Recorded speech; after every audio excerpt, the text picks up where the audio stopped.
What's going down, y'all? So me and Ricky kind of mixing it up today. We worked on a little John Wayne Parr instructional that I found, kind of breaking down some basic Muay Thai, right? So some elbows and some basic strikes. But after that, I went ahead and showed Ricky a little defense again. So I found a book by a cat named Master Lee called Muay, basically winning stretching and strategies and stuff on taking flexibility and how you can use certain breathing exercises as self-protection exercises, right? So especially the first two, which was called the elephant destroying the holding pin and the tiger destroying the hunter's tree. Now, what I liked about them, it's basically a quick breathing exercise, right? So the first one, as far as the elephant destroying the holding pin, was gonna go ahead and be a defense against the grab, right? So from this position here, we're gonna go ahead and breathe, right? So we're gonna go breathe. Now as we're breathing in, we wanna go ahead and bring our hands in an inner position here so you can see it kind of looks like the whole elephant, right? Now we're gonna breathe out. So in. Out. One more, breathe in. Breathe out. Now, how do we utilize that simple, super duper breathing exercise into more of a self-defense situation or technique, right? So if somebody or Rick was a two-hand grab me right here, right? I'm gonna go ahead and utilize that exact same motion of coming in and bringing my hands here. Now you're probably saying, if this dude's big, you're not gonna be able to push his hands. I'm not worried about pushing his hands. I'm worried about positioning my elbow and keeping them nice and loose where it's right next to his face so I can go ahead and smack him with it, right? So if I'm in this position here and I come here, again, in this elephant position, where are my elbows compared to his face? I can easily go one, boom, 2, 3, 4, and come up with a chin jabber. Again, it's just the basic motion of utilizing the whole elephant to get out, but from there, always continue your attack, right? Whether it's elbows, knees, kicks, or whatever, it's really on you. But again, if he was to go ahead and grab me here, I'm just gonna bring my hands here, this position here, and again, step 1, 2, 3, and then I just go for hammers, and then knee him when he's down. And again, even if you're stepping away as he's coming forward here, boom, boom, boom, boom, just continue that attack with the motion of just coming here quick, breaking up the hands and positioning that elbow right at the tip of his jaw is actually golden, right? And this is actually a great technique too if you got somebody that's utilizing more of a kick towards my hip, boom, here,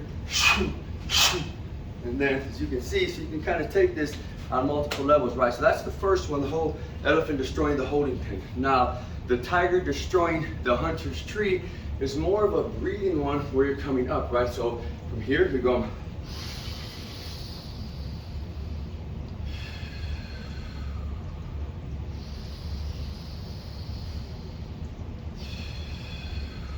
one more.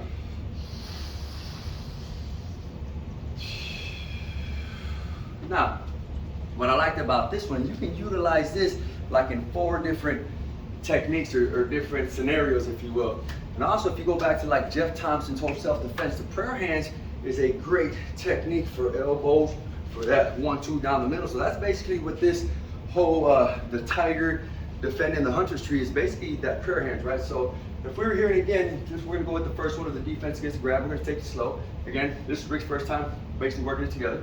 He grabs me here. Again, I'm gonna use that same motion of bringing the prayer hands up, but now I'm not gonna utilize a hand strike. From here, 1, 2. Now once I utilize either the kick or that knee to the groin, now I'm gonna get some kind of reaction where he's gonna loosen up. So now I can just utilize this upward elbow to a sideward elbow as I go ahead and get off the center line. And again, just like boxing, right? I'm always gonna try to get around somebody. It makes it a lot easier to take them down or just to run off from the situation. So again, if he's here, it's just that quick, then move, reposition myself. So that's the first way. The second way, I'm gonna go ahead and kick Rick.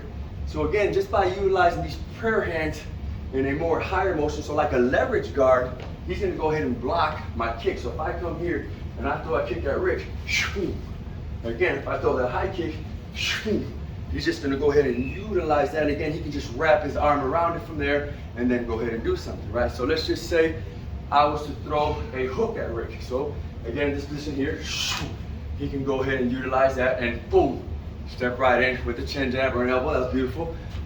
And the third one was basically one of them old school things you see like in a Thai movie where they're jumping onto the knee. So what he says, if Ricky was to get down, as he comes here, if I can get my weight to come bring my hand up and boom, and then just bring it right down. So again, up, and then in that downward motion, man, that's some pain on his head. So you can see how taking 2 just regular breathing exercises as far as the elephant destroying the holding pin of coming in this position here, then breathing out, or the prayer hands of coming, or the tiger, destroying the hunter's tree of coming up and over, and go ahead and utilize them in some self-defense. So anyways, a little longer video, a lot of talking here, but again, just kind of figuring it out. As we get better with it, we'll post it again. Have a great day.